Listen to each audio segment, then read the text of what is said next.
and Presto. Then you flip over the next card, and bam, there it is, the selected card.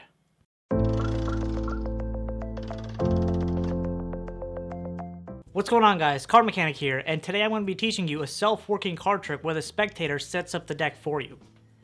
Let's do it. Now, if you guys have not seen the performance, I'll put the link on the screen and description so you guys can go and check that out before continuing on with this video, because that makes sense. And if you have seen it, then let's break it down. Now, just to give you guys a little bit of a background, this trick is called Who's the Magician by Judith L. Rogue, and it's such a great trick because most of it pretty much happens in the spectator's hands. They set up the entire deck for you, and from there, it's pretty much all self-working.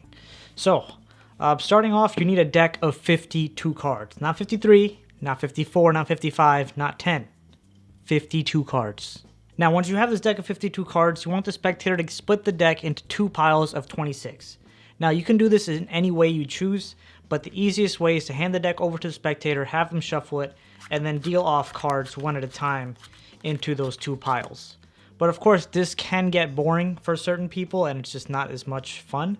So I'd love to see you guys experiment around with this and see how you like splitting the deck evenly, exactly into 26 and 26 cards.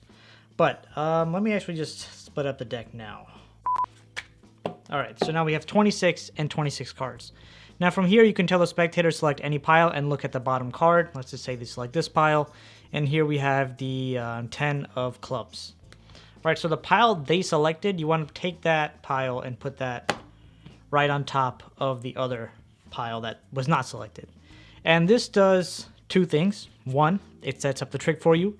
And two, makes the spectator believe that that the card is truly lost somewhere in the deck. Now from here, you need to split the cards into 4 piles. This, I'm not too sure if you can get around. Let me think. Okay, not a whole lot comes to mind, but you want to split the deck into 4 piles. And all you're pretty much doing is getting the spectator's selected card into the, what position is it? Presto, that's 6. So you're getting it into the 7th position. If I did my math correctly. If I didn't do my math correctly, you'll let me know in the comments. Alright, so this is done. This is a mess. Make sure it's not like this. Make sure it's 4 actual piles.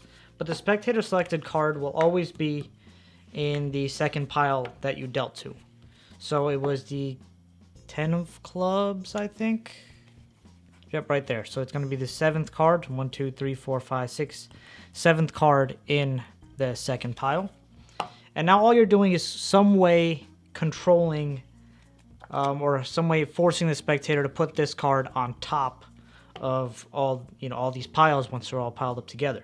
So as you've seen from my performance, I just did something random that I came up with on the spot. But you can have them, I don't know, select 2 piles. Let's say they select these 2. Then these 2 can go on the bottom. These 2 go on top. But really just go with your own method of doing things. Let's just say I pick that method. And then we'll just go with the Magician's Choice here. Pick one of the 2 piles. Say pick this one. We'll put this one on top. And now you're pretty much all set up and ready to go. From here, you can shuffle up the deck. For some people, it may kind of ruin it because they went through all the effort splitting it up into piles. And then you're shuffling up the deck and just getting rid of all the work that they did. But for some people, it may also confirm that the deck truly is shuffled. So I'd recommend trying out the 2 different methods and seeing which gives you better reactions. Right, so once you're here, you can do a false overhand shuffle like I did. And then all you got to do is spell out Presto.